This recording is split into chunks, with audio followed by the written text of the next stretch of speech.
দুনিয়ার মানুষ তো বলে, মিয়া তুই আমার দল করো না, তুই আমার সামনে যা বেড়ান থেকে, তুই আমাদের অফিসে আমাদের কোম্পানিতে কাজ করো না, আবার এসে এনে ঘোরাঘুরি করছো, বেরো বেটা এখান থেকে, বেরো। কেউ যদি ক্ষমতাধর হয়, একটু বেশি পাওয়ারফুল হয়, সে তো আরো শক্ত কথা বলে, বেটা এখন লাথি দিয়ে বাইর করে দেবো, বেটা থেকে বাইরে বলে কিনা বলেন না কেন? আল্লাহ তাআলা যদি ফেরেশতাকে বলে যে তার একটা লাথি দিয়া মার, একটা লাথি তারে, এই অসভ্য মাগরিবের নামাজ কেন পড়লো না, মার, ত্রাম করে একটা লাথি মার, কি হবে তখন? এশার নামাজ না পড়ে এই নাফরমান শুইতে আসলো, আল্লাহ যদি বলে ফেরেশতা একটা লাথি মারবে, এক লাথির লগে যেন মুরাদনগর ফারুইয়া দেবীদেরকে, কি হবে ভাইয়া? আল্লাহ পারবে না?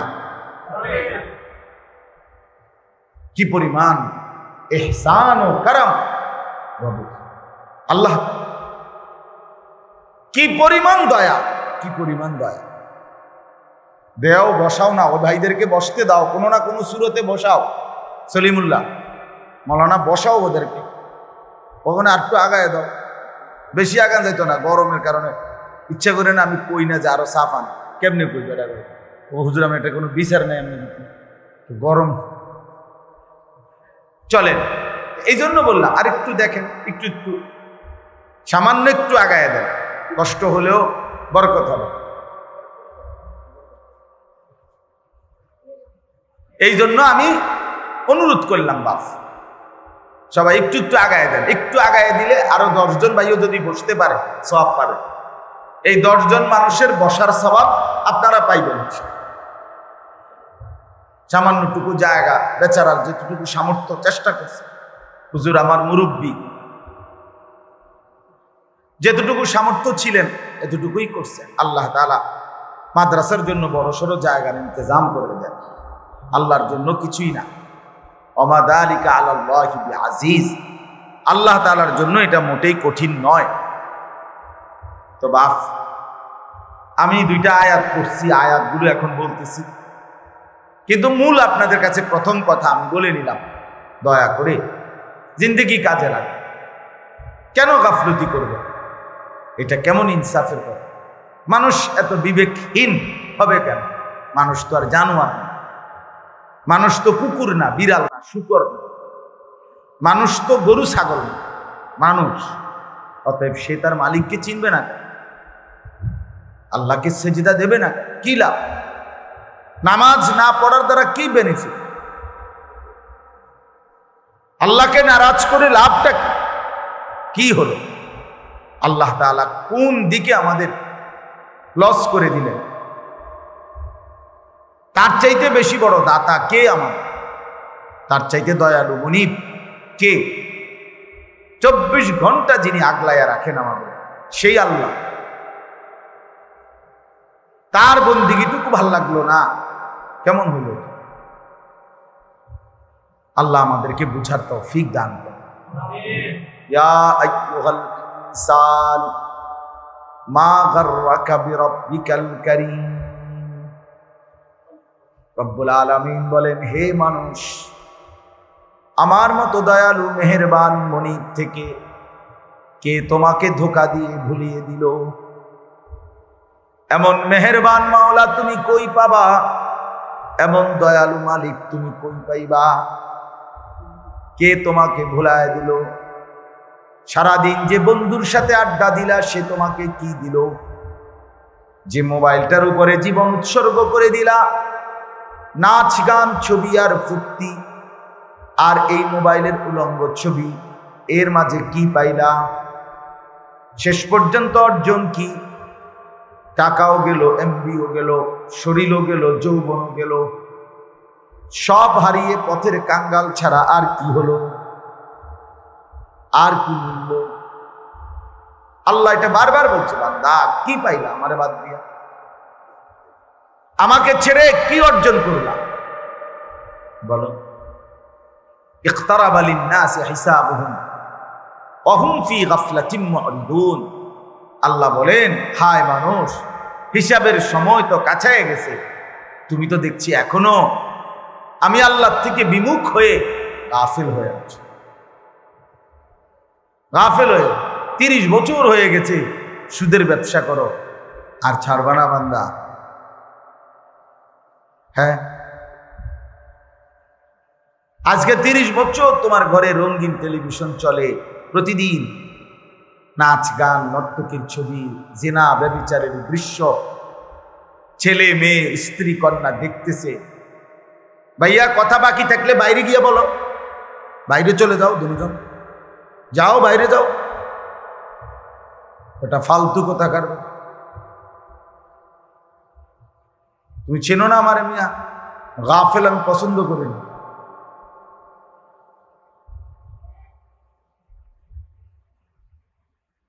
বহুত মানুষ বসতে পারতেছে না, তোমার কথা বাকি থাকলে তুমি যাও, আরো 2টা মানুষ বসবে এখানে।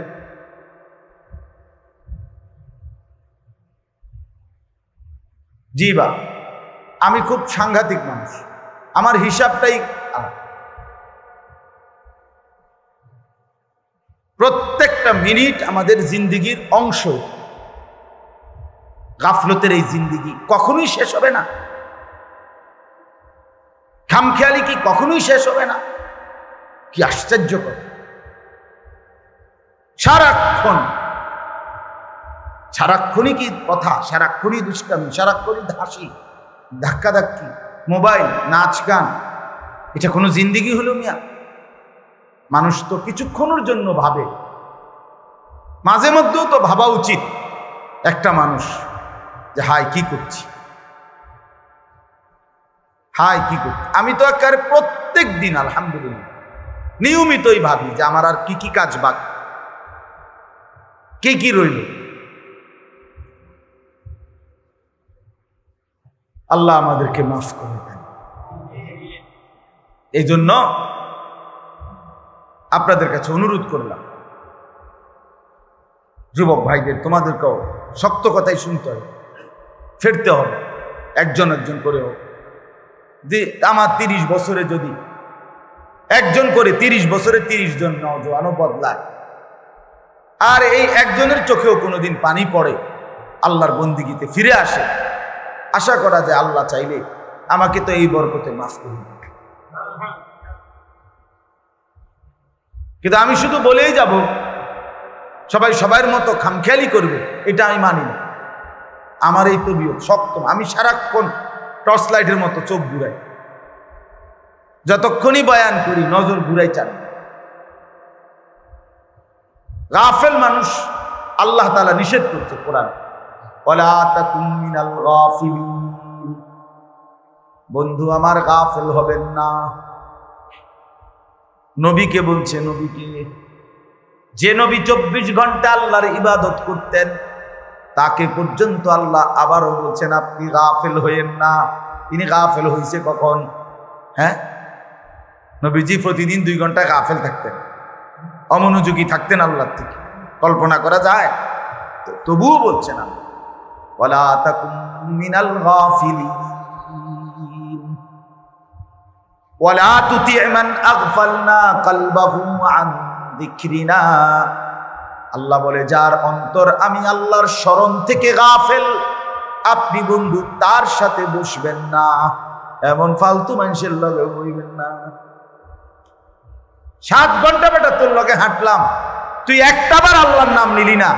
আসরের নামাজ, মাগরিব, এশা, 3 ওয়াক্ত নামাজের টাইম চলে গেল, তুই একবারও বললি না আসর মাগরিব এশা না, কোনো নামাজ না, আল্লাহ খোদা কোনো কিছু, শুধু আড্ডা, শুধু হাসি, শুধু ঠাট্টা, শুধু মস্কারি, শুধু বেডি, শুধু মোবাইল, শুধু ছবি, শুধু ছবি, এইটাই করে 7 ঘন্টা 5 ঘন্টা যার সাথে চলার কারণে তোমার জীবন থেকে চলে গেল। এটা ফালতু লোক বেটা, এটা বাজে ছেলে বেটা, অসভ্য,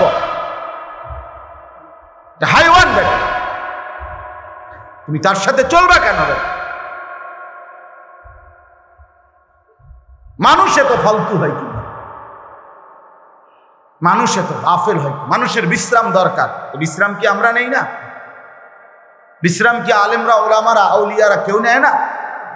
মানুষের বিনোদন দরকার, তো হালাল স্ত্রী আছে না? মানুষের হাসি খুশি আনন্দ দরকার, তো হালাল বন্ধু, নেককার বন্ধু, বাচ্চা কাচ্চা অথবা নিজের একান্ত জন আছে না? চাইলে এটা কেমন কথা, এটা কেমন আড্ডা, এটা কেমন বন্ধুত্ব, এটা কেমন ফ্রেন্ড, এটা কেমন একসাথে চলা যে একজন আরেকজনকে জাহান্নামের দিকে নিয়ে যাচ্ছে। আল্লাহ নিষেধ করছে, বলে আতুতিয়া, এমন অপদার্থের লগে বসবেন না, এমন ফালতু মানুষের সাথে বসবেন না। নবীজিকে নিষেধ করছে, ওয়াসবির নাফসাকা মাআল্লাযীনা ইয়াদউনা রাব্বাহুম বিল গাদাতি ওয়াল আশি ইউরিদুনা ওয়াজহাহু। আল্লাহ তাআলা বলেন, হে নবী, দিবানিশি আপনি তাদের সাথে থাকবেন যারা সকাল সন্ধ্যায় সর্বদাই আমার সন্তুষ্টির জন্য, আমি আল্লাহ তাআলার জিকির, আমার বন্দিগি এবং আমাকে ডাকে, আমাকে নিয়েই ব্যস্ত থাকে। তাদের সাথে চলবে, কোরআনে আল্লাহ বলছে তাদের সাথে উঠা বসা করবে। আল্লাহ আমাদেরকে বুঝ দান করেন। কোরআনুল কারীমের 4 নম্বর পারা 3 নম্বর সূরা, সূরাটার নাম সূরায়ে আলে ইমরান। এই সূরার 2টি আয়াত 96-97 আপনাদের সামনে আমি তেলাওয়াত করেছি। যেহেতু এখন হজ এবং কুরবানি এটারই মৌসুম, হজের মাস, এবং সামনে আমাদের জন্য কুরবানিও, তো বিশেষ করে হজ্জের মৌসুমে ওলামায়ে কেরাম, মসজিদের খতিব সাহেবগণ, মাহফিলের বক্তা ওয়াইজগণ এই মৌসুমে যখনই বয়ান করে স্বাভাবিকভাবে হজ্জের উপরে, কুরবানির উপরে আল্লাহর বান্দাদেরকে বয়ান করে, কথা বলে।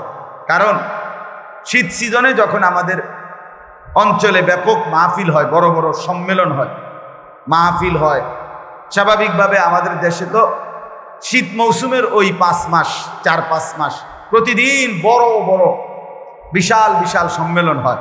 আলহামদুলিল্লাহ, অনেক বক্তারা বয়ান করে, ইন্তেজামও বড় হয়, 2, 4, 5, 10 লাখ টাকা খরচ করে বড়সড় আয়োজন হয়। কিন্তু ওই সময় যেহেতু হজ্জের মৌসুম থাকে না, স্বাভাবিকভাবে কুরবানি, হজ এই নিয়ে আলোচনা তেমন একটা হয় না। এই সময়টাই জন্য ওলামায়ে কেরাম রমজানের পর থেকে কুরবানির আগ পর্যন্ত বেশি হজের বয়ানের উপরে আল্লাহর বান্দাদেরকে উৎসাহিত করে, যাতে করে মুসলমানের ভিতরে প্রেরণা জাগে, উৎসাহ জাগে আল্লাহর ঘর জিয়ারতের, আল্লাহর ইবাদত পালন। মনে রাখতে হবে একটা বিষয়, মানুষ মাত্রই স্বাভাবিকভাবে অর্থ, টাকা জমিয়ে রাখা, টাকা খরচ নিজের একান্ত প্রয়োজন ছাড়া অন্য কাজে করতে চাওয়া, এটা মানসিকতাটা কম। মানুষ স্বভাবজতভাবেই মানুষের মধ্যে কিছুটা কৃপণতা, কারো কম কারো বেশি, কিন্তু এটা মানুষের মধ্যে থাকে। এই জন্য কোরআনুল কারীমের মধ্যে ইনফাক ফি সাবিলিল্লাহ, আল্লাহর রাস্তায় আল্লাহর দেওয়া সম্পদ থেকে খরচ, ব্যয়, এটার প্রতি প্রচন্ডভাবে গুরুত্ব আরোপ করা হয়েছে। কারণ মানুষ স্বাভাবিকভাবে আল্লাহর পথে খরচ করতে চায় না। যেমন যাকাত, অধিকাংশ মুসলমান এটা আর্থিক, টাকা পয়সার সাথে সম্পৃক্ত, এটা আদায় করতে চায় না। কোরবানি, এটা যেহেতু আর্থিক সম্পদ, টাকা ব্যয় করতে হয়, এটা সর্বস্তরের মুসলমান ঠিক যতজনের উপরে পুরুষ নারী ফরজ হয়, ওয়াজিব হয়, সবাই আদায় করতে চায় না। দেয় কোরবানি, দেয় ওই ঘরে মন চাইলে দিল আর কি। বাড়িতে আমরা ঘরে একটা কোরবানি, আচ্ছা হইছে, আমরা একজনের দিছে আর কি, তা কোরবানি না করতে দাও, এই মানে এটা দেও না, এটা তো আসলে এটা একটা তামসার বিষয়, এটা তো শরীয়তের বিধান, এটা তো ওয়াজিব। ঠিক এই 5 জনের উপরে ওয়াজিব হইলে 5 জনেই দিতে হবে। আমনে হেনে টাকা নাই, এই নাই, অহন এই আছি, সেই হইছে, ফোলাগা মাত্র 15 দিন আগে বিদেশ পাঠাইছি, দোতলার ছাদ ডালাই দিছি, এ সমস্ত বাজে কথা বলার কোনো সুযোগ নাই। শরীয়তের বিধান তো বিধান। তাহলে যত মুসলমানের উপরে কোরবানি ওয়াজিব হয়, পুরুষ কিংবা নারী ব্যাপকভাবে তারা দেয় না, অথচ দিতে হবে। এটা তো ওয়াজিব। যাকাত এটা তো ফরজ, ফরজ ওয়াজিব। হজ যত মুসলমান হজে যায় প্রতি বছর মানুষ, একেবারে প্রত্যেক বছরই ধরে নিলাম যায় তো 50,000, যায় তো 1 লাখ, কিন্তু হজ 16 কোটি মুসলমানের মধ্যে, আপনার 14 কোটি 15 কোটি মুসলমানের মধ্যে প্রতি বছর শুধু এই 50,000 1 লক্ষ লোকের উপরে হজ ফরজ হয়। কথা বুঝছেন না? কি পরিমাণ মুসলমানের উপরে ফরজ হয়? অনেক অনেক অনেক অনেক, আমাদের কল্পনারও বাহিরে। তাহলে এই বিপুল পরিমাণ মুসলমানের উপরে হজ ফরজ হয়, ফরজ এটা, কিন্তু এটা আদায় করার প্রতি আন্তরিকতা আগ্রহ বোধ করে না। কারণ ওই যে টাকা খরচের বিষয়, এটা সে এই জন্য পাত্তা দেয় না। আমার আগে মাগরিবের আগে মাওলানা বয়ান করছে, খুব সুন্দর, অনেকক্ষণ। ওইখানে মাওলানা সাহেব, আপনারা অনেকে ছিলেনও না, অনেক সুন্দর কথা বলছে ওই সময়। এই হজ্জের উপরে অনেকগুলো হাদিস শুনাইছে। রাসূলুল্লাহ সাল্লাল্লাহু আলাইহি ওয়াসাল্লাম বলেন, যে ব্যক্তি সামর্থ্য ছিল অথচ হজ না করে মৃত্যুবরণ করলো, আমি শুধু তর্জমাটা বুঝাচ্ছি, তো আল্লাহ নবী সাল্লাল্লাহু আলাইহি ওয়াসাল্লাম স্পষ্ট বলছে, সে যেন ইহুদি হয়ে মরল অথবা খ্রিস্টান হয়ে মরল। এই দুইটা শব্দ বলছে, ফালিয়ামুত ইনশা ইয়াহুদিয়ান ওয়া ইনশা নাসরানিয়ান। সে যেন মরল কি হয়ে, হয় ইহুদি নয়তো কি, তার মানে মুসলমান হয়ে মরল, কাফের হইয়া মরল, বেঈমান হইয়া মরল। আপনি ভয় চিন্তা করেন তো কি পরিমাণ ভয়ানক বিষয়টা, কতটা ভয়ানক বলে।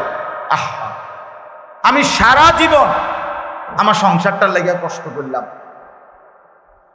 আমি 4টা পোলা 5টা মাইয়া বিয়ে দিলাম, আমি এতগুলো ঘর বাড়ি বাজার ব্যবসা, কত ঘাম ঝরলো আমার, কিন্তু আমি খামখেয়ালি করে হজ করলাম না। এই বউ বাচ্চা গুলারে খাওয়াইতে গিয়া বাড়ি ঘর বিল্ডিং কেহই নিজের টাকাটা সবটা নিজে বন খায়, বলে না আমি দিয়ে সব দিয়া বন কিনালাম, ভিজে ভিজে খামো। এরম মানুষ তার উপার্জনের সব টাকা নিজের পেটে রুকানি লেগে ইনকাম করে। কথা বলেন না কেন? স্ত্রী সন্তানের জন্য মানুষ সবটুকু কোরবানি করে। কত মানুষ, কত অভিভাবক, পরিবারের প্রধান বাচ্চা কাচ্চার মুখের দিকে তাকাইয়া নিজের সুখ আহ্লাদ সব কোরবানি করে দেয়। নিজে একটা গেঞ্জি, সন্তানের 10টা গেঞ্জি, নিজের একটা লুঙ্গি, সন্তানের 10টা লুঙ্গি, নিজে খায় কোনো রকম, সন্তান আরামসে থাকে। কেন? আমার বাচ্চা, আমার সংসার, আমার সংসার, আমার ছেলে মেয়ে। আমি এবছর রমজানে উমরায় ছিলাম যখন, মক্কা শরীফ, তো ওইখানে আমি মক্কায় বাংলাদেশি যে প্রবাসী ছেলেরা থাকে, আমাদের প্রবাসী, ওদের সাথে আলহামদুলিল্লাহ আমার অনেক সম্পর্ক, অনেক প্রবাসী আমগরে মহব্বত করে, ওইখানে গেলেও দৌড়ায় আসে, দেখা করে। তো আমি এইবারও মক্কা শরীফ কাছাকাছি হালাকা আছে, ওইখানে আমি গেছি। ওনাদের এরকম হোটেলে, তারা যেখানে থাকে প্রবাসীরা, ওদের এরকম রোমের মধ্যে বয়ান করছিলাম রাতে। এই সময় রাতের প্রায় 1:30-2টা বাজে এই সময়। তো প্রায় 26-27 জন বা 30 জন হবে এরকম ছেলে পেলে আসছে। এরপরে আপনার ওখানে অনেকক্ষণ প্রবাসীদেরকে বয়ানের পরে একটা ছেলে, ব্রাহ্মণবাড়িয়ার বাড়ি, আমারে পরে ধরায় ধরা বলতেছে, হুজুর আমি আজকে 8 বছর বিদেশ, এই 8 বছরে কোনোদিন আমি একজন ভালো ডাক্তার আমার কোনো রোগ শোকের জন্য দেখাই নাই। হুজুর কসম দেখাই নাই। কেন? এখানে ডাক্তার দেখাইলে যে ওষুধপত্র চিকিৎসা যা দেয়, এগুলো যদি আমি সবটা খরচ করতে যাই আমার 15-20 হাজার টাকা চলে যাবে, তো আমি বাড়ি পাঠাবো কেমনে? আমার বউ বাচ্চার জন্য টাকা পাঠাবো কিভাবে, এই জন্য ব্যথা বেদনার দুই একটা ওষুধ টষুধ ট্যাবলেট খাইয়া পড়ে থাকে। তো ছেলেটা আমার বলতেছে, তোর 8 বছরে আল্লাহর কসম আমার ব্যক্তিগত সুখ আনন্দ বলতে কি জিনিস আমি জানি না, আমি কোনোদিন দেখি নাই। আমি সারাক্ষণ আমার ফিকির থাকে হুজুর, বউ বাচ্চা, মা, বাড়ি ঘরে কিছু টাকা যেমনি পারি পাঠায়। এভাবেই তো সবাই, এভাবেই মানবেতর ভাবে থাকে, কষ্ট করে থাকে। একটা রুমে 12 জন 14 জন, কেউ চকিতে কেউ ফ্লোরে মিলাই জিলাইয়া থাকে। নিজেরা রান্না করে খায়, নিজেদের কাপড় নিজেরা ধোয়, নিজেদের কাপড় নিজেরা ধোয়। 12 ঘন্টা 14 ঘন্টা ডিউটির পর 1 ইঞ্চি, আমি যেমন আমি এই রাত্রে সারাদিন দৌড়াদৌড়ি করে রাতের 3টা 3:30 বাসায় গেলে তা আমার শরীরে তার কোনো বলই থাকে না, একেবারে দুর্বল হয়ে যায়। তো একজন মানুষ 12-14 ঘন্টা ডিউটির পরে তার শরীরে আর ক্লান্তিটা কেমন? আর বিদেশে ফাঁকি তো দিতে পারে না, আমরা দেশের মতো সদবদ ফাঁকি ঝুঁকি আছে এখানে। তো সবকিছুই তো ক্যামেরা, সবকিছুই ক্যামেরার মাধ্যমেই তো জরিমানা, গারামা। গারামা মানে জরিমানা, শুধু গারামা। সৌদি আরবে দেখছি ট্রাফিক রে, রাস্তার যে ট্রাফিক, এই যে গাড়ির ড্রাইভার, ট্রাফিক রে আমার মনে মালাকুল মউত রে এত ভয় করে না, ট্রাফিক রে এত ভয় করে সৌদি আরবে। এতটা কঠোর ট্রাফিকের আইন। তাইলে আমার বলার উদ্দেশ্য হলো, এত কষ্ট করে একটা মানুষ জীবনের সবটুকু পরিবার, স্ত্রী, সন্তান সবার জন্য দিয়ে দিল, বিনিময়ে যদি কবরে গিয়া শুনে তার মরণ ইহুদির মরণ হইল, খ্রিস্টানের মরণ হইল, বেঈমানের মরণ হইল, আহা আফসোসটা কেমন? কথা বলেন না? হায় হায় রে, 3টা ফুট বিদেশ পাঠাইলাম, 3 36 লাখ টাকা ব্যবস্থা করতে আসছি, হজের বুঝি 5 লাখ টাকা ব্যবস্থা করতে পারলাম না হইলে। কথা বুঝছেন না? তখন আফসোস করবে কিনা? তখন তো এটা বলবে, আহারে কি করলাম, হায় হায় এরুম জানলে তো এত বড় ভুল আর করতাম না আমি, বোকামিটা কি বোকামিটা করলাম। টাকা 5-6 লাখ তো কষ্ট করে ব্যবস্থা হয়েই গেল, যাইতেই তো পারতাম, জমি 1 কোনা দিয়ে কুদ্দুর বেচ চালাইলে তো হইতো, 2 শতক জায়গা বেচলে তো 60, কিন্তু গেল না। কোন মুসলমানের কাছে আপনার মনে করেন এই রাস্তার পাশে বাড়ির ভিটা ছাড়া রাস্তা বা খেতে, যে কোনো খেতে ফসলের জমি আর কি, একজনের আছে 10 শতক, এখান থেকে 3 শতক যদি বিক্রি করে তো মনে করেন 3 লাখ টাকা করে যদি শতক, তো 3 × 9 লাখ। একজন মুসলমান আল্লাহর ঘরে যাওয়া, থাকা, আসা, এইটুকুর জন্য যে খরচ, আর ওই সময়টা তার স্ত্রী, সন্তান, পরিবার পরিজনের জন্য যেই টাকা খরচ লাগে, বাজার, ওষুধপত্র, গ্যাস বিল, বিদ্যুৎ বিল, পানির বিল, বই খাতার টাকা টোকা মিলাইয়া 1.5 মাস, এই 1.5 মাসে যদি কারো ফ্যামিলির, মনে করেন আমি, তো আমার ফ্যামিলিতে আমি, আমার বিবি আর আমার ছেলে মেয়ে 4 জন, তো আমরা 6 জন। 6 জন মানুষ যদি 2 মাস বাজার সাজার এই সব কিছু লাগে, যা ওষুধপত্র মিলাইয়া জরুরি যা মৌলিক যা লাগে, কত? 2 লাখ। 2 লাখ টাকা লাগবে। আচ্ছা, রাজার হালেও যদি খায় তত 2 লাখ টাকা লাগবে না। আচ্ছা, ধরে নিলাম 2 লাখ এদের খরচার জন্য। আর ওই হজের সর্বোচ্চ টাকা 7 লাখ, এই আসা যাওয়া, এখন বাইরে গেছে, আগে না কম ছিল, আরো 2 বছর আগে। তাইলে এই 6-7 লাখ টাকা হজের, আর এখানে 2 লাখ, তো 9 লাখ হলো না? কথা বলেন না? 9 লাখ হলো কিনা? তাহলে এখন এই লোক, যেই লোকের এই 2 শতক, 3 শতক, 4 শতক জমি বিক্রি করে বউ বাচ্চার খরচ এবং হজের খরচ মিলাইতে পারবে, তারপরেও অতিরিক্ত আরো জমি তো আছেই এনে না 10 শতক জায়গা আপনি বেচলেন 3 শতকে না, তা আরো 7 শতক, আরো 6 শতক, আরো 5 শতক জায়গা আছে কিনা বলেন? তো এইটা ছাড়া আপনার আর জমি নেই, আর ইনকাম নাই, আপনি কি সারা বছর চিড়ে চাবান? তো আরো ইনকাম আছে, তার বাজারে দোকান আছে, তার ব্যবসা আছে, তার কৃষি ক্ষেত খাবারে যে ধানগুলো হয়েছে এবার এই সবটি ধান কোনো ওনার নিজের ঘরে রান্নার জন্য না, বরং কিছু বেচবো সময়ে সময়ে, আছে না এমন কি? আছে। এই সবগুলো মিলাইয়া তো আরো টাকা আছে, কিন্তু শুধু কিচ্ছু নাই, শুধু এই 10 শতক বসত বিটা জাগার অতিরিক্ত এই 10 শতক জায়গা দিয়ে এক অংশ বিক্রি করলেই পরিবারের খরচ, হজের খরচ মিলানো যেত।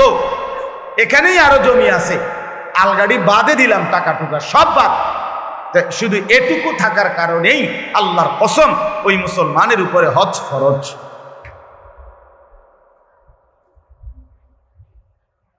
এবারটা বইয়া রয়েছে, এবার ফুটে যে বছর বিদেশ থেকে টাকা দিব তো ওই হেবাটা হবে না। আমাদের জমিটি কথা বলেন না কেন? আপনার জমি হেবাটা বইয়া রয়েছে, ফুতেরে যদি ফান হেবাটা বইসা রয়েছে, যদি এই দুনো মাইয়া বিয়ে দিয়ে সারে এরপরে যদি টাকা থাকে মিলাইটারে তো যাইব না রে বাদ। উনি বসে রয়েছে, যদি এই বিল্ডিং এর কাম শেষ করতে পারে তাইলেও হজে যাবে। উনি বসে রয়েছে, বাড়িতে মোট জমি হইল বসতে 20 শতক, তার সাসার লগে দিয়ে আরো 10 শতক আছে, এ জমিয়ান যদি কিনতে আরে আল্লাহ আল্লাহ করিয়া তাইলে বাড়িটা একটু সুন্দর হয়, গেটটা সুন্দর হয়, ওয়ালটা সুন্দর হয়, এরপরে আমরা হজে যাইব। হ্যাঁ, বাবা মুসলমান, হজ ফরজ হওয়ার সাথে এগুলোর কি সম্পর্ক? ছেলের বিয়ে, মেয়ের বিয়া, ছেলের বিদেশ, বাড়ির বিল্ডিং, জমি ক্রয়, এগুলোর সাথে হজ্জের কোনো সম্পর্ক আছে কি? আল্লাহ আমাদেরকে বুঝার তৌফিক দান করে। এই জন্য বললাম এটা গুরুত্বপূর্ণ, অনেক গুরুত্বপূর্ণ বিষয় হজ। আমি শুধু একটা মাসালা বললাম, এখানে এটা পুরা অগণিত ফতুয়া এখানে আছে, তো আমি বুঝানোর জন্য বললাম, আপনার একটা স্যাম্পল বললাম আর আপনি এবার চিন্তা করেন 20 শতক 30 শতক জায়গার মধ্যে 2-4-5 শতক জায়গা বেচা হজে যাওয়া যাইতো, এরকম মুসলমান সামর্থ্যবান বাংলাদেশের 16 কোটি 12 কোটি মুসলমানের মধ্যে সর্বোচ্চ 10,000। বুঝছেন না কথাটা? হ্যাঁ, এরকম মুসলমান বুঝি অভাব পড়ছে? অসংখ্য অগণিত মুসলমান, অগণিত মুসলমানের উপরে হজ ফরজ, কিন্তু সে গুরুত্ব দিচ্ছে। বললাম এটা খামখেয়ালি, মনে যদি একান্তই দুনিয়ার সব শেষ করে যদি একান্তই মন চায় তাইলে যা, এটা একটা বাচ্চা, তা ঠিক আছে, আর কোনো কামে নাই তো ল, ঠিক আছে যা, তাই না? দুনিয়া কোন রকম টাকা মিলাইয়া আল্লাহর ঘর দেখাই যা, এটা কি মানে এই একটা খামখেয়ালি কথা? এটা ফরজ না তো? 5 ওয়াক্ত নামাজ এটা খামখেয়ালি নাকি ফরজ? তো হজ তো ফরজ, যাকাত তো ফরজ। এই জন্য আমি আপনাদের কাছে অনুরোধ করলাম, প্রথম আরো অনেক মাসআলা আছে হজ্জের, কোরবানির, কিন্তু এটা আপনাদেরকে বললাম। আচ্ছা, কোরবানির কথাটা এবার বলি একটু, এরপরে তরজমা বলি। কোরবানির বিষয়ে দেখেন, শুধু একটা উদাহরণ শুনুন। কোন মুসলমান কোরবানির 3 দিন অর্থাৎ 10ই জিলহজ কোরবানি হয়, যেদিন আমরা কোরবানি করি এটারই কয় 10ই জিলহজ। তো কোরবানির দিন এবং তার পরের 2 দিন, মোবাইলটা সাউন্ড এ করে দেন তো, সাউন্ড এ করে দেন। তো 10, 11, 12 জিলহজ মাসের এই 3 দিন মানে কোরবানির দিন আমরা যেটারে বলি তারপরের 2 দিন সহ, এই 3 দিনের ভিতরে যদি কারো কাছে 52.5 বড়ি রূপার সমপরিমাণ টাকা মূল্য থাকে তাহলে তার উপরে কোরবানি ওয়াজিব। 52.5 বড়ি রূপার দাম সর্বোচ্চ যদি 1000 টাকা করে হয় বড়ি, রূপার বড়ি কম, স্বর্ণের বড়ি বেশি। রূপার বড়ি 1000, 1200, 1300, কখনো কখনো 2700 টাকাও হয়। তাইলে যদি 1000 করে গড়ে হয় তাহলে 52,500, 52,500 কিনা এই ঈদের দিন, কোরবানির ঈদের দিন এবং তারপরের 2 দিনের মধ্যে যে কোনো টাইমে কারো কাছে যদি নিজের ঘরের এই মৌলিক প্রয়োজন, ওই যেটা আমি বললাম হাওয়ায় যে আসলি, বউ বাচ্চার বাজার, ওষুধপত্র সহ আমরা মৌলিক খরচ যেটা মোটা দাগে, এই মৌলিক খরচ যা তার অতিরিক্ত যদি ওই পরিমাণ টাকা সম্পদ কারো কাছে থাকে তার উপরে কুরবানি ওয়াজিব। আল্লাহ রাসূল সাল্লাল্লাহু আলাইহি ওয়াসাল্লাম বলেন, যার উপরে কুরবানি ওয়াজিব হলো অথচ কুরবানি সে করলো না, রাসূলুল্লাহ সাল্লাল্লাহু আলাইহি ওয়াসাল্লাম স্পষ্ট বলছেন, ফালা ইয়াকরাবান্না মুসাল্লানা, সে যেন ঈদগাহে না আসে, সে যেন আমাদের নামাজে না আসে। এই অপদার্থ তুই ঈদের নামাজ পড়তে আসবি না। রাসূলুল্লাহ সাল্লাল্লাহু আলাইহি ওয়াসাল্লাম স্পষ্ট নিষেধ করছে, নাফরমান তুই আসবি না, তুই উত্তালা, তুই ঘরে থাক। বলেন তাইলে জিলহজ মাসের এই 3 দিন, কোরবানির 3 দিন, মনে করেন আপনি গতকালকেও আপনার কাছে টাকা ছিল না, কিন্তু আজকে কোরবানির দিন বা তারপর দিন সকালবেলা আপনি একজনের থেকে 70,000 টাকা পাইতেন, এবার আজকে দিছে টাকা, বাইতাইছে ঈদের উপলক্ষে এই টাকাটা আজকে দিছে। আর এই টাকাটা ছাড়াও আপনার ঘরের পরিবারের সংসারের যা প্রয়োজন তা চলবে, সমস্যা নাই। এটি এটা তো আমি ধরছি না হিসাব, এই আজকেই টাকাটা পাইছেন, আজকে তো আগামী এই 3 দিনের সন্ধ্যার আগে আগে আপনার জন্য কোরবানি ওয়াজিব। যে মহিলার কাছে স্বর্ণ আরো কিছু নগদ টাকা আছে, 2টা মিলাইয়া যদি, যেমন একজন মহিলার কাছে মনে করেন 1 বড়ি স্বর্ণ আছে, 2 বড়ি 1.5 বড়ি, এটা তো থাকেই, একেবারে ন্যূনতম 1-1.5 বড়ি স্বর্ণ তো যে কোনো মহিলারে আছে, বুড়া বেড়ির ভিতরে আছে, মহিলারও আছে, একেবারে গরিব বুড়া আবার ঘরেও আছে।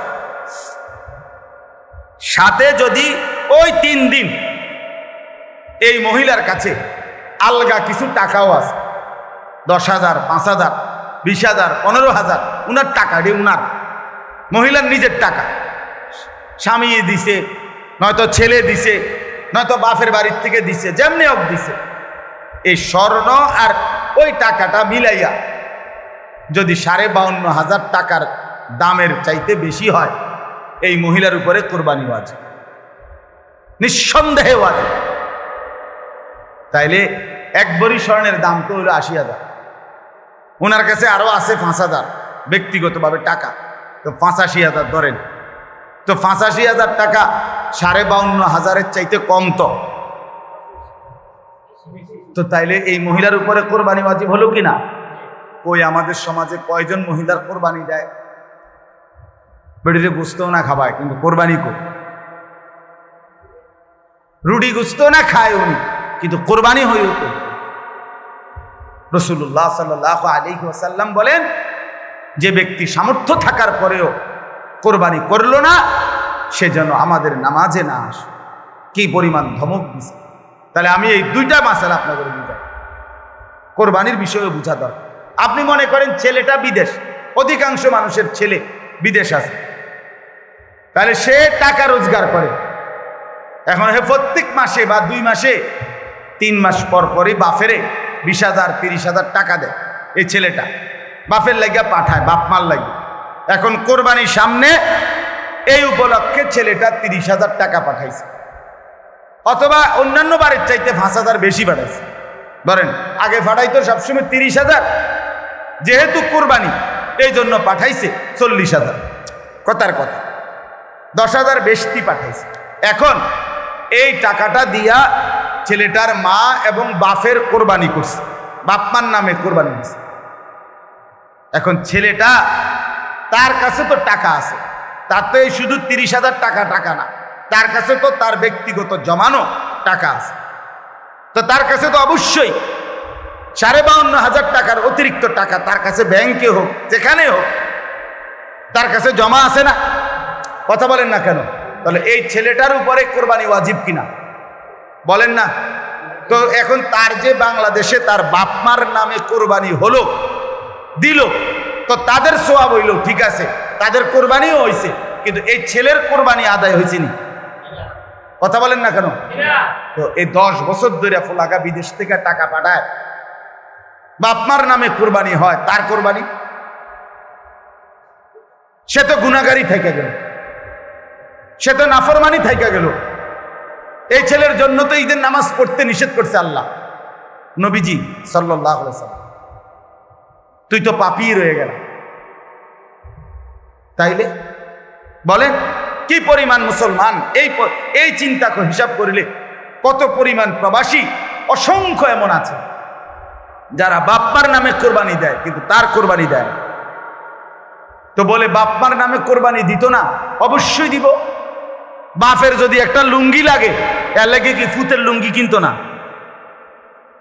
কথা কন না কেন? বাপের যদি একটা জামা লাগে, তো এর লেগে কি বাপের জামা আমি দিছি দেখা আমি আর খালি গায়ে আটমু নাকি? তো তাহলে এটা কথা হইল কোনো? বাপের নামে কোরবানি দিলাম দেখা, মার নামে কোরবানি দিলাম দেখা আমি কোরবানি দেব না, এটা কোন কথা? ছেলেটার দোকান অথবা ছেলেটা ঢাকা কাজ করে, চাকরি করে, যেটাই করুক, তে বাইতাইয়া তার কাছে কিন্তু টাকা আছে 60,000-এর বেশি, কিন্তু বাইতাইয়া মাতে না, তার বাপের হাতে টাকা 10,000 দিয়া দেন, আপনি কোরবানি দেন, গোস্ত না খাওন, আপনার নামে দেন, আপনি মুরব্বী মানুষ, আপনি মরে গেলে আর পাইবেন কোরবানি। অথচ সে কিন্তু কি সামর্থ্যবান, কথা বুঝেন নাই আমার? তার কাছে টাকা আছে না, এই 10,000 টাকা ছাড়া তার দ্বারা আর টাকা নাই। তাহলে এই ছেলের উপরে তো কোরবানি ওয়াজিব। অথচ সে তার বাবার নামে কোরবানি দিল, বাবার সাথে শরিক দিয়া টাকা জমা দিয়া 10,000 টাকা বাবারে বুঝাই দিয়া শেষ। সে মনে মনে ভাবতেছে আমি তো কোরবানি দিছি, এই যে আব্বারে দিছি 10,000, তুই বেটা আব্বারে না 10,000 দিছ, কোরবানি দিছ কই? কোরবানি উপলক্ষে না 10,000 টাকা বাপেরে দিছ, তো তুমি তো সারা বছরই টাকা দাও, তো এখনো দিছো, এটা অসুবিধা কি? বাপমার খেদমত তুমি করবা না? বাপমারে তুমি দিবা না? বলেন কি পরিমাণ ছেলে যাদের কাছে টাকা আছে অথচ তারা কোরবানি দেয় না। বাইটাইয়ে নতুন জামা পিন্দা ঈদগাহে মুসল্লা লইয়া নামাজ পড়তে যায়, কিত্তা যাও বেউকুফ, তুই হুতাতে না থাকবি, তুই গোস্ত আনলে গোস্ত খাইবি। আরে বেটা তোর বেটা ঈদগাহ যাইতে কইছে কেন? এত সকাল তুমি তুরছো কিত্তা? তুমি গোস্ত রান্ধা হইলে না উঠবা, তোমার তো উড়াইবই তোমার আম্মা।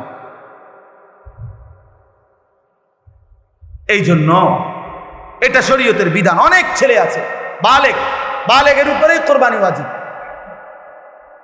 অনেক ছেলে আছে ঢাকা, চিটাগাং শহরে, বন্দরে চাকরি করে, ব্যবসা করে, তাদের কাছে টাকা আছে, হেতে অনুমনে করে আমি কুলায় নন।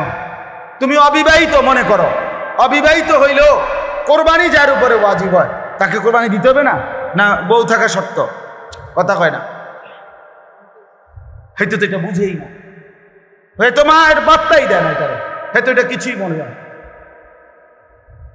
তাহলে এখানে বিবাহিত অবিবাহিত না, তো বালেগ হলেই শরীয়ত সম্মত টাকা, শরীয়ত নির্ধারিত যার কাছে আছে তাকে কোরবানি দিতে। তাহলে অসংখ্য মহিলাদের উপরে কোরবানি ওয়াজিব হয়, অসংখ্য ছেলের উপরে। ছেলেটাই অল্প বয়সী 18 বছর 20 বছরের ছেলেরে বিদেশ পাঠাই দিতে, পোলা বিদেশ থেকে টাকা পাঠায়, বছরের পর বছর বাপমার নামে কোরবানি হয়, অথচ তার কাছে আরো টাকা আছে। তাহলে ওই টাকাগুলোর কারণে তো তার উপরে কোরবানি ওয়াজিব।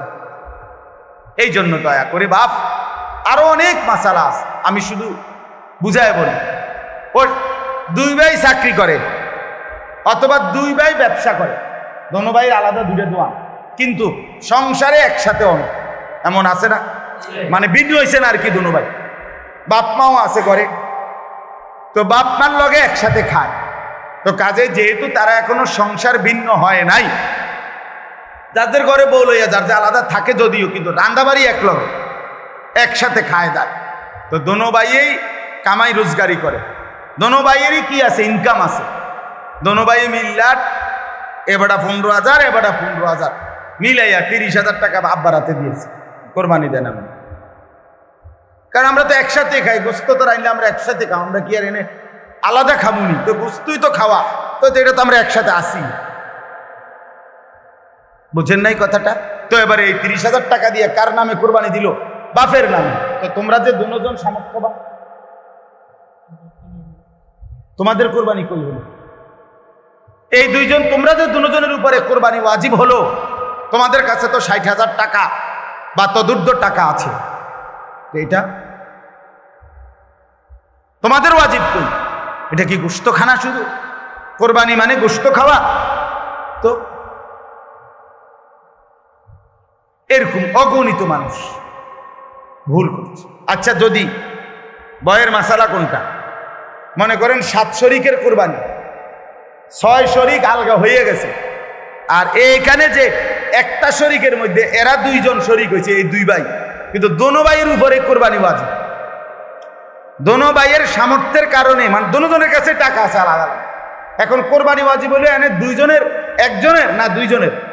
তো আগের আছে আলগা 6 শরিক মনে করেন, আর এরা 2 ভাই মিল্লা টাকা দিয়া 1 শরিক লইল। তো দেখতে না আপনার কাছে মনে হইলো কয় শরিক? 7 শরিক, কিন্তু কোরবানি ওয়াজিব ওয়ালা শরিক মূলত হয়েছে কয়জন? তো একজনের কোরবানিও হবে না, 6 জনও মার্ডার। গোস্ত খাইতে পারবো, গোস্ত দোষ হইব, এটার সমস্যা করে। গোস্ত খাইতে পারব, গোস্ত দোষ হইব, রুডিও কি খোলা তুলবো, কিন্তু মাগার আখেরাতে জমবে না, খামখেয়ালি না। এরকম অগণিত মাসআলা আছে। আল্লাহ তাআলা আমাদেরকে বুঝার তৌফিক দান করেন। চলেন আয়াতের তর্জমা শুনি।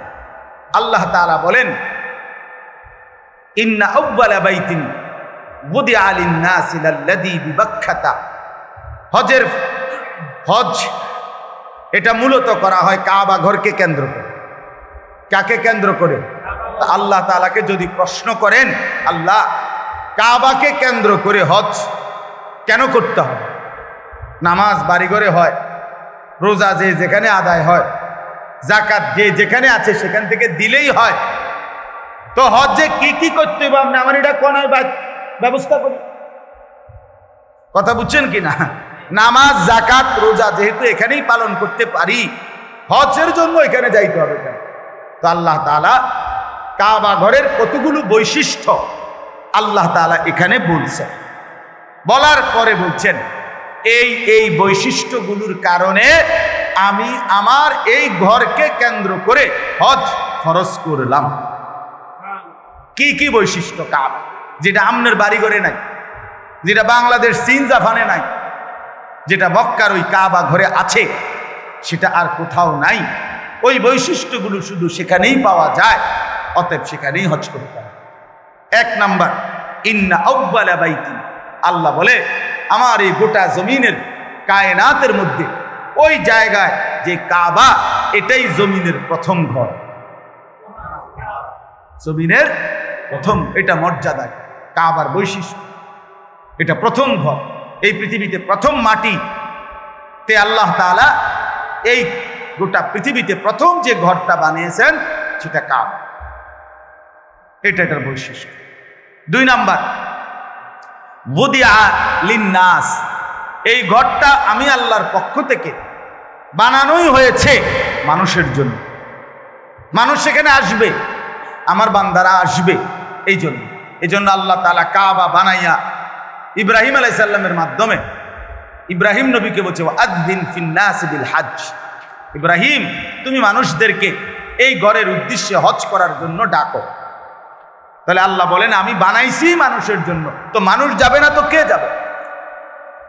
আমার বান্দা আসবে না তো কে আসবে? তো এটা বানানোই হয়েছে ইমানদারের জন্য, এটা বানানোই হয়েছে মুমিনের জন্য, এটা বানানোই হয়েছে মুসলমানের জন্য। সুবহান। 3 নাম্বার, লাল্লাযী বিবাক্কা, আল্লাহ বলে কাবা শুধু কেবল এটা মক্কাতেই অবস্থিত। কোথায় অবস্থিত?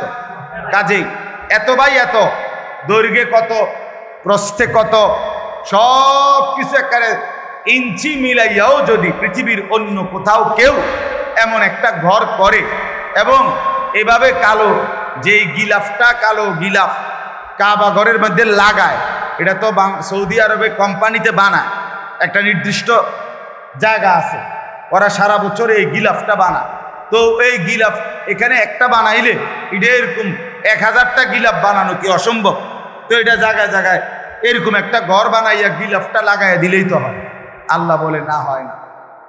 লাল্লাযী বিবাক্কা, এটা মক্কাতেই হতে হবে, এখানেই যেটা এটাই এটাই। এই জন্য ওই যে আব্রাহা বাদশাহ ইয়ামানে বানাইয়া কাবার মর্যাদা দিতে চাইছিল, মক্কার এক লোক গিয়া ওইখানে পেশাব পায়খানা করে দিয়েছে, যা তোরা দিলাম। এই কারণেই আব্রাহা বাদশাহ হাতি নিয়ে আসছিল কাবা ধ্বংস করতে। কথা বুঝছেন তো? এটা মক্কাতেই অবস্থিত। 4 নাম্বার, মুবারাকান, আল্লাহ বলেন কাবা এই যে মক্কার, এটা বরকতের খাজানা, বরকতের খনি, বরকতের খনি। এটাতে আল্লাহর ঘর কাবাতে আসছে, আর বরকতে বরকতে আল্লাহ তাআলা তার জিন্দেগি ভরে দিয়েছে। 5 নাম্বার, ওয়া হুদাল লিল আলামিন, এটা সারা বিশ্ববাসীর জন্য হেদায়েতের কেন্দ্র। সুবহানাল্লাহ। এখানে যে আসবে আল্লাহর জন্য, আল্লাহর রাজি খুশির জন্য, সে নিশ্চিত হেদায়েত পেয়ে যাবে, তার জিন্দেগি বদলাবে, তার পরিবর্তন, এটা বৈশিষ্ট্য। 6 নাম্বার, ফিহি আয়াতুম বাইয়িনাত, আল্লাহ বলে এই কাবার চারিদিকে অগণিত আল্লাহর কুদরতের নিদর্শন আছে। কাবার ঘর দেখলে আল্লাহর কুদরত, কাবার দরজা দেখলে আল্লাহর কুদরত, হাজরে আসওয়াদ পাথর দেখলে আল্লাহর কুদরত, হাতিমে কাবা দেখলে আল্লাহর কুদরত, মুলতাজিমের সামনে দাঁড়াইলে মুলতাজামের আল্লাহর কুদরত, এরপরে কাবা ঘরের ছাদের পানি যেই পড়ে মিজাবে রহমত, এটার দিকে তাকাইলে আল্লাহর কুদরত, হাজী সাহেবদের চেহারা, হাজী সাহেবদের এই ঘোরাফেরার দিকে তাকাইলে আল্লাহর কুদরত, তাওয়াফ দেখলে আল্লাহর কুদরত, সাফা মারওয়ায় আল্লাহর কুদরত, এখানে কদম কদম আল্লাহর কুদরতের নিদর্শনই নিদর্শন। আল্লাহকে যদি বলেন আল্লাহ আরো 2-1টা আমনে কর না, তা আল্লাহ বলে মাকাম ইব্রাহিম, এখানে একটা বড় সড়ো আমার কুদরত আছে, আসলেই দেখবা বান্দা, সেটা হচ্ছে ইব্রাহিম আলাইহিস সালামের স্মৃতি চিহ্নওয়ালা পাথর। ইব্রাহিম আলাইহিস সালাম আল্লাহর হুকুমে কাবা ঘর এই দেওয়াল যে সময় পাথর গাঁথতেছিলেন, দেওয়াল উঠাইতেছিলেন, তখন আল্লাহ তাআলা জিব্রাইলের মাধ্যমে একটা পাথর পাঠাইছেন। এই পাথরটা ইব্রাহিম আলাইহিস সালামের পায়ের নিচে দিছে। ইব্রাহিম আলাইহিস সালাম এই পাথরের উপরে দাঁড়িয়ে কাবা ঘর নির্মাণ করছেন। আল্লাহ তাআলা স্বয়ংক্রিয়ভাবে ওই পাথরটাকেই লিফট বানায় দিয়েছেন। এটা ইব্রাহিম আলাইহিস সালামের প্রয়োজনে উপরে উঠত, নিচে নামত। এই পাথরটা আল্লাহকে বলছে, আল্লাহ আপনার বন্ধু আমার উপরে পাও দিয়া রাখছে, আমি পাথর যদিও শক্ত, কিন্তু আমার একটু মন চাইতেছে আপনি যদি আমার সুযোগ দেন, আমি একটু নরম হইয়া আপনার বন্ধুর পায়ের চিহ্নটা আমার মধ্যে নিয়ে নেই। আল্লাহ তাআলা বলছে ঠিক আছে। তো পাথর নরম হইছে, ইব্রাহিম আলাইহিস সালামের 2 পাও পাথরের মধ্যে দাইবা গেছে, একবারে খাপে খাপ পায়ের চিহ্ন লাগিয়ে গেছে। এখন আজ 6000 বছর পরেও ইব্রাহিম আলাইহিস সালামের সেই পায়ের চিহ্ন বিশিষ্ট পাথর ওইখানে অবিকল একই রকম আছে। ফিহি আয়াতুম বাইয়িনাত মাকামু ইব্রাহিম, এটা বৈশিষ্ট্য। আপনি গেলে দেখবেন, চলেন যাই, বলেন ইনশাআল্লাহ। যে দিল আল্লাহর ঘর দেখতে চায় না সেটা কোনো দিলে না, তুই বেটা কোনো মুসলমান মহব্বতওয়ালা হলি না। যেই কলিজায় আল্লাহর ঘর দেখতে চায় নাই, সে তো আল্লাহকে ভালোই বাসে নাই, আল্লাহকে মহব্বতই করে নাই। সুবহান। ওয়ামান দাখালাহু কানা আমিনা। এই শেষ বৈশিষ্ট্য হলো, আল্লাহ বলে আমার এই কাবা এমন জায়গা, এখানে আসলেই নিরাপদ, আসলেই নিরাপদ, গুনাহ থেকেও নিরাপদ, নাফরমানি থেকেও নিরাপদ, শত্রুর হামলা থেকেও নিরাপদ, কারো জুলুম অত্যাচার থেকেও নিরাপদ। সুবহান, নিরাপদ। ওমান দাখালাহু কানা আমিনা, ঢুকলেই নিরাপদ, ঢুকলেই নিরাপদ। আল্লাহ বলছেন এটা নিরাপদ। এই এত কিছু বলে এই শেষ কথাটা দেখেন, আল্লাহ তাআলা বলেন কাবার কি কি বৈশিষ্ট্য কইল? 9টা বৈশিষ্ট্য। 1 নাম্বার, এটা প্রথম ঘর। 2, মানুষের জন্যই বানানো হয়েছে। 3, মক্কাতেই অবস্থিত। 4, বরকতের কেন্দ্র। 5, সারা পৃথিবীর মানুষের হেদায়েতের কেন্দ্র। 6, এখানে অগণিত নিদর্শন আছে চারদিকে। 7, এখানে মাকামে ইব্রাহিম আছে। 8, এখানে যে ঢুকবে সে নিরাপদ হয়ে যাবে। এই 8টা 9টা 8টা। আবার ওই একটার ভিতরে তো অনেকটি, এখানে অনেক নিদর্শন আছে কইলে তো একটা একটা আলগা আলগা কইলে তো এখানে অনেকটি। সর্বশেষ আল্লাহ বলেন এই এতগুলো বৈশিষ্ট্যের কারণে ওয়ালিল্লাহি আলান নাসি হিজ্জুল বাইতি, আমি আল্লাহ আমার সন্তুষ্টির জন্য আমার বান্দাদের উপরে মানিস্তাতা ইলাইহি সাবিলা, শরীয়ত কর্তৃক নির্ধারিত সামর্থ্য যাদের আছে তাদের জন্য এই ঘরের হজ খরচ করে দিলাম। আল্লাহ এবার শেষ বলে, বান্দা শুনো, আমি এত বড় মর্যাদাপূর্ণ কাবা, এত বৈশিষ্ট্য বললাম, হজটাকে ফরজ করলাম, সামর্থ্য আমি দিলে তাইলে যাইতে কইছি, আমি যদি সামর্থ্য না দেই তাইলে যাওয়ার দরকার নাই। তাইলে আমি সব কিছু আমি দেওয়ার পরে, বলার পরেও যে অবজ্ঞা করবে, তুচ্ছ তাচ্ছিল্য করবে, খামখেয়ালি করবে, ওমান কাফারা ফা ইন্নাল্লাহা গানিয়্যুন আনিল আলামিন, আল্লাহ বলে কেউ যদি অস্বীকার করে, অবজ্ঞা করে, তাইলে আমি রব্বুল আলামিন সারা পৃথিবীও যদি আমার এই ঘরকে পাত্তা না দেয়, আমার কোনো অসুবিধা নাই, আমি কারোই মুখাপেক্ষী না, বরং সবাই আমারই মুখাপেক্ষী। 16 কোটি মুসলমানও যদি হজ না করে, আল্লাহর কিছুই যাবে না, আসবে না, ক্ষতিগ্রস্ত হবে আমরা। কথা বলেন না কেন? বাংলাদেশ থেকে যদি কেউ হজে না যায় তো কাবা ঘরের এক সাইড কাইতেই যাবে নাকি? তা আল্লাহর ঘরের মর্যাদা কমে যাবে না? আল্লাহর মর্যাদা কমে যাবে। কিন্তু আমি না গেলে, আপনি না গেলে, হজ ফরজ হওয়ার পরেও আপনার আমার মরণ যদি ইহুদির মরণ হয়, খ্রিস্টানের মরণ হয়, তো কি হবে কবরে, কি হবে হাসরে, কি হবে আখিরাতে, কি হবে পরকালে? এজন্য দয়া করে কথা এখানেই শেষ। মেহেরবানি করে চলেন, কিছু মাসালাও বললাম অল্প করে, আবার ফজিলতও বললাম হজ্জের, কোরবানির। হজ এবং কোরবানি, যাকাত এগুলো আদায়ের প্রতি আরো যত্নবান হবেন। আল্লাহ তাআলা আমাদেরকে তৌফিক দান করেন। যে কয়জন নওজোয়ান ছেলে আছো ভাইয়া, মেহেরবানি করে অনুরোধ করছি, কষ্ট করে গরমের মধ্যেই ভাই আল্লাহর কথা শুনেছো ভাইয়া, আমার অনুরোধ রইল, মুসলমানের যুবক 5 ওয়াক্ত নামাজ পড়তে চেষ্টা করো ভাইয়া। মোবাইলের এই আসক্তি, নারীর ছবি, জেনা ব্যভিচারের এই দৃশ্য, সারাদিন বন্ধুদের এই আড্ডা, খোদার কসম শেষ পর্যন্ত আখেরাত না, আখেরাত তো নাই, দুনিয়াও খুব বেশি লাভবান হবে, খুব লাভবান হবেন। কাঙ্ক্ষিত কোনো ফলাফল আসবে না। বড় মোবাইল থাকবে না পৃথিবীতে, আমি বললাম। ফিতার ক্যাসেট পৃথিবীতে নাই, চ্যাপ্টা চ্যাপ্টা সিডি এডি এখন আর নাই, কেউ জানতো না। ওরা যারা বানাইছে ওগুলো যখন চলছে তখন কেউ বুঝতো না যে এগুলো থাকবে না। ফিতার ক্যাসেট আমি দেখছি, ওই যে ফিতাওয়ালা ক্যাসেট যে, সেগুলো আছে এখন, চলে এগুলো, সিডি চলে এগুলো, যে চ্যাপ্টা চ্যাপ্টা, এগুলো তো আমিও দেখছি। তা আমার বয়স তো কমপক্ষে 600 বছর, ঠিক না? তো আমি তো দেখছি আজ থেকে 25 বছর আগে, আমি তো দেখছি রে বাপ। তো 20-25 বছরের ব্যবধানে এগুলো টোটালি উঠে গেছে। এখন বাচ্চারা যদি মোবাইলে, আরে ফিতার ক্যাসেট চিনাইতে হয়তো মোবাইলে হয়তো টোয়াইয়া বাইর করে দেখান লাগবে এরকম। এই জন্য বড় মোবাইল, এই প্রযুক্তি, এগুলো থাকবে না। কিন্তু আমি আর আপনি কোনোদিন শেষ হবে না। কবরে যেতে হবে, হাসরে যেতে হবে, মিজানের সামনে দাঁড়াইতে হবে, ফুলসেরাত পার হইতে হবে। কাজে ক্যাসেট থাকবে না, ফিতা থাকবে না, মোবাইল থাকবে না, আমি থাইকা যাব। আমাকে হিসাব দিতেই হবে, আমাকে হিসাব দিতেই হবে। এই জন্য বন্ধুরা মনে রাখতে হবে, সমবয়সী বন্ধু, তোমার এই আড্ডার সঙ্গী কবরের সঙ্গী, আখেরাতের সঙ্গী। যে কিছুক্ষণ টাকা পয়সা, মোবাইল অথবা শরীরের ফুর্তি করার সামর্থ্য আছে, ওটুকুরই সঙ্গী। ফুরায় গেলে আর নাই। নিজের ভালোর জন্য, কল্যাণের জন্যই আল্লাহর কথা শুনে।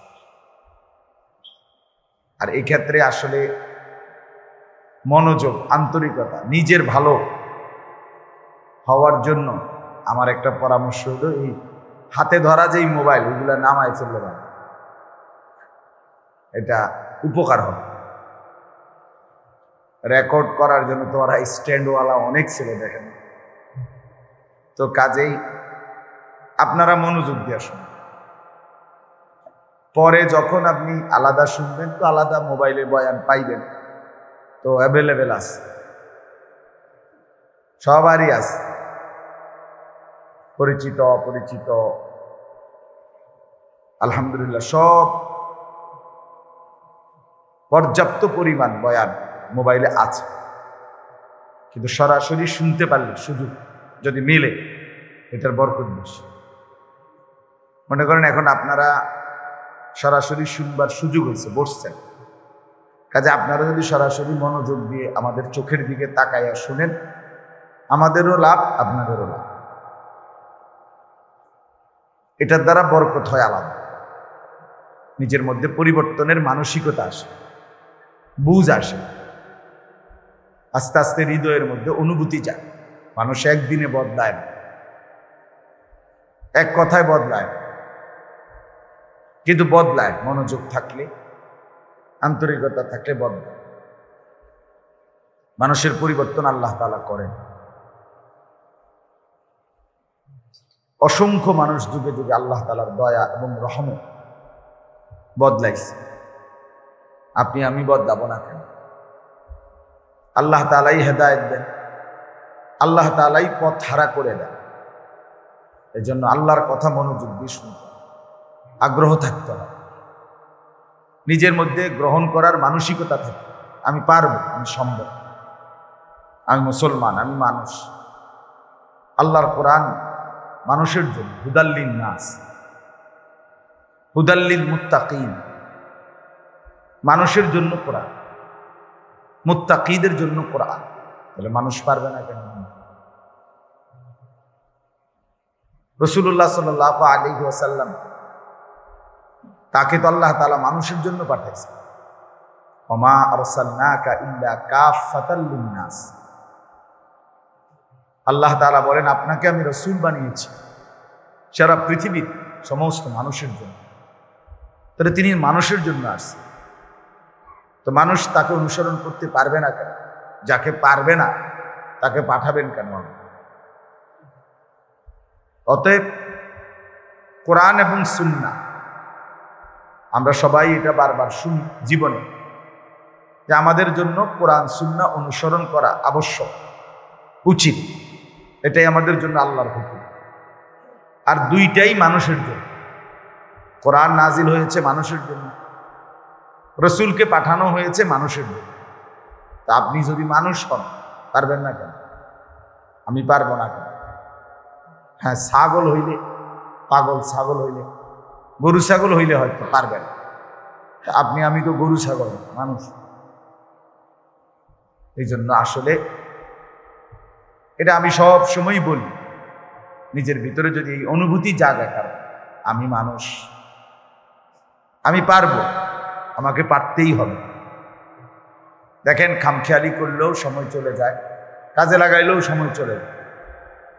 1 সেকেন্ড, 1 মিনিট এই পৃথিবীতে কারোর জন্যই থামেন। 24 ঘন্টা সারা রাত যে তাহাজ্জুদ নামাজ পড়ে,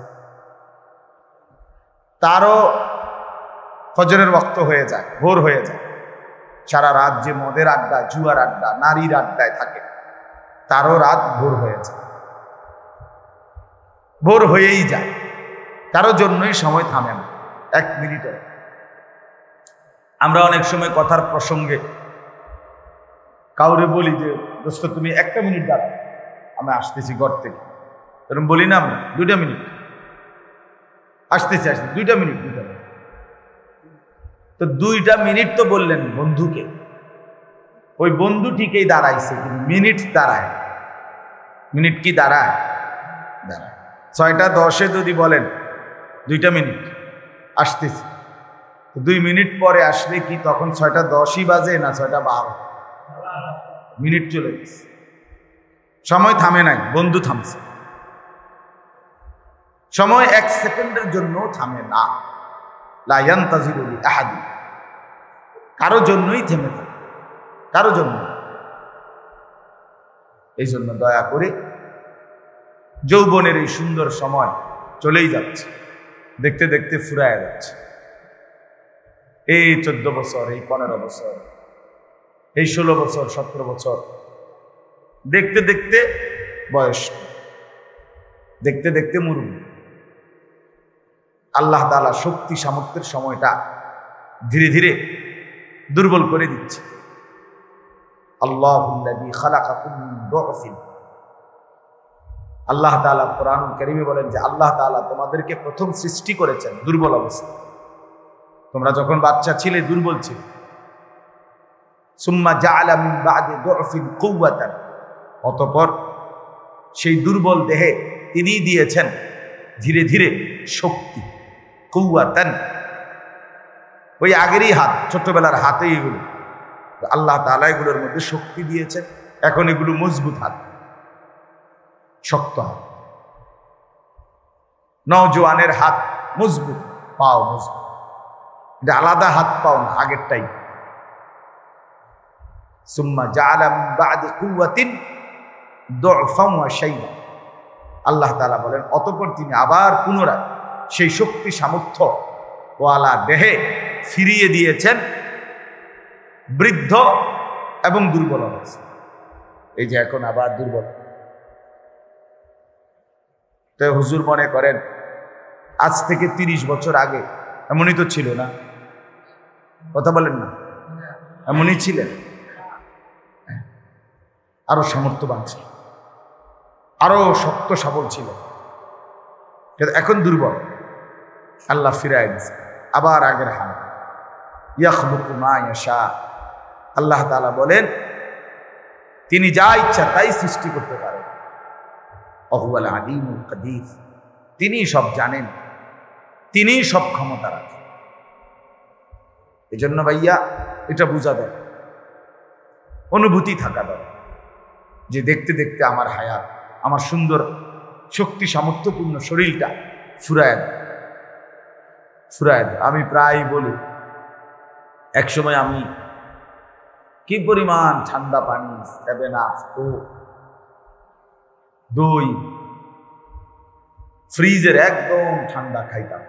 আমার মনে হয় এখন আস্তা বোতল 7 আপ, আধা লিটার 1 লিটারও খাইয়া ফেলছি, একদম ঠান্ডা।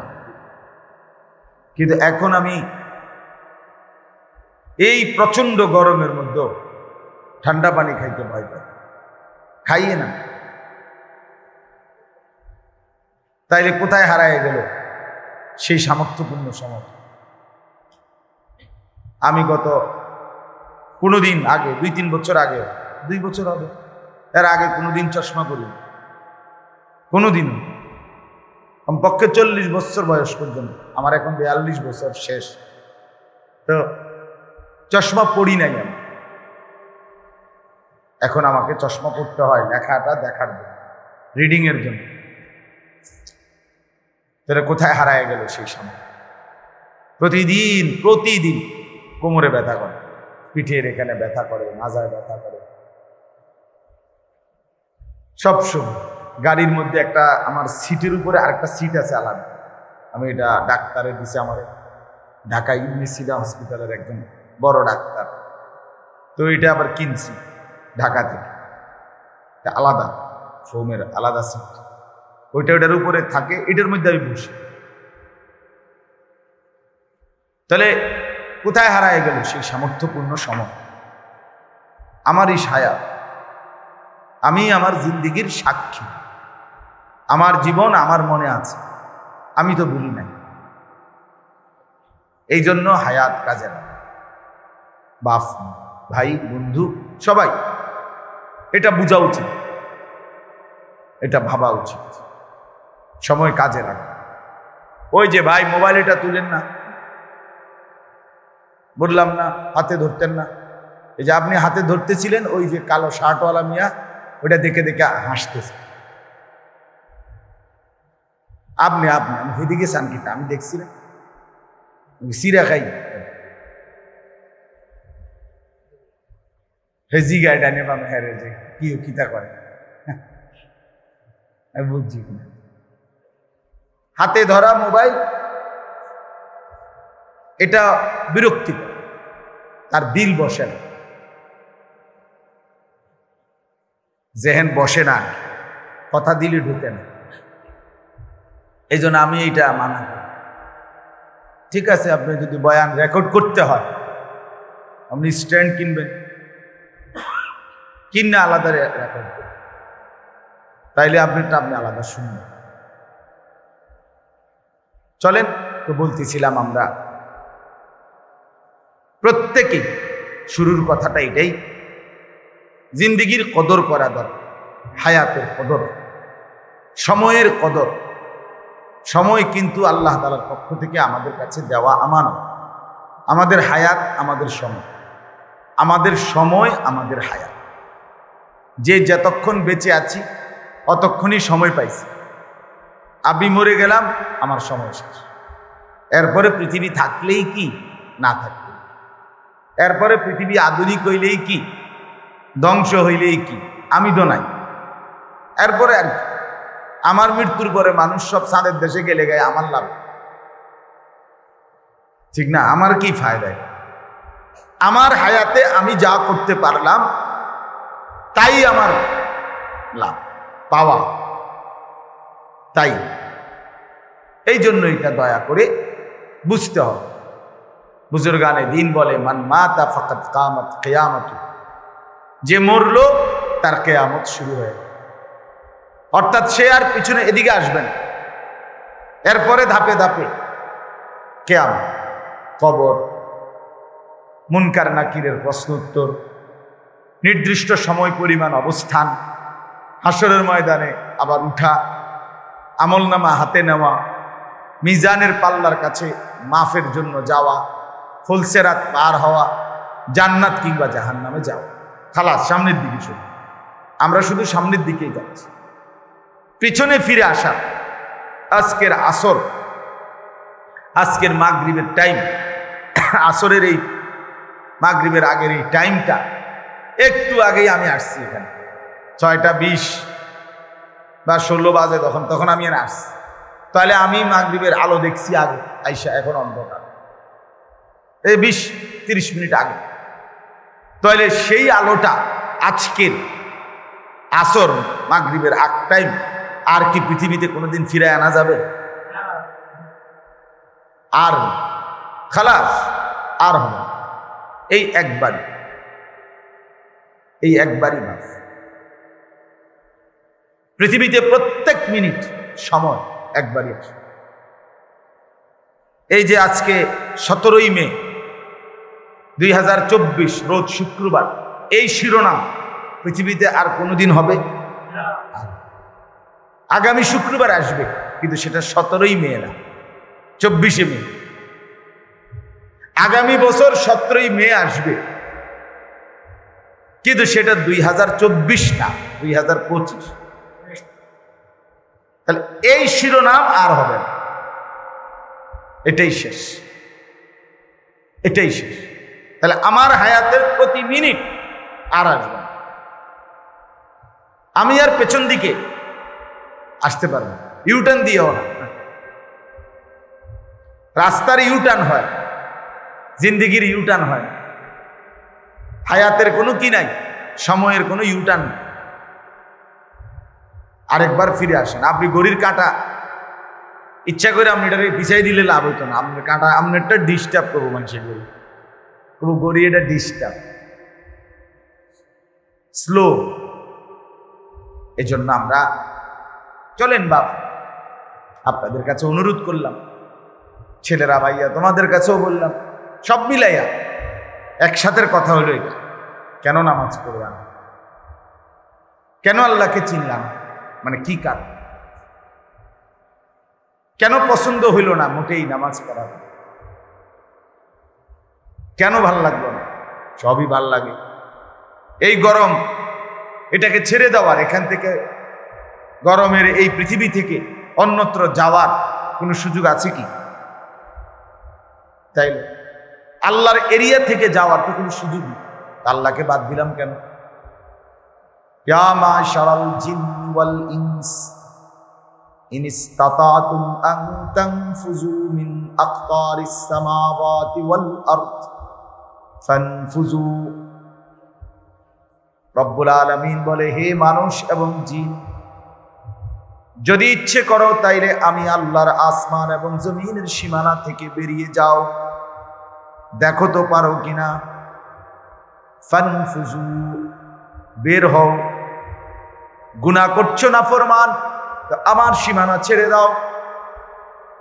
সেজদা দিবানা না ফরমান আমাকে, পড়বা না মাগরিব ফজর জোহর আসর, তাইলে বেঈমান সরো আমার এলাকা থেকে, বাইরে বেটা।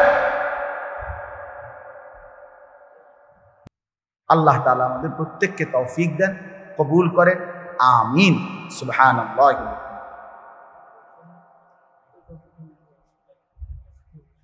আল্লাহ শিফা। হুজুর আপনি দোয়া। আলহামদুলিল্লাহি রাব্বিল আলামিন। আল্লাহুম্মা আনতাস সালাম ওয়া মিনকাস সালাম, তাবারাকতা ইয়া যাল জালালি ওয়াল ইকরাম, ইয়া আরহামার রাহিমিন, ইয়া আরহামার রাহিমিন।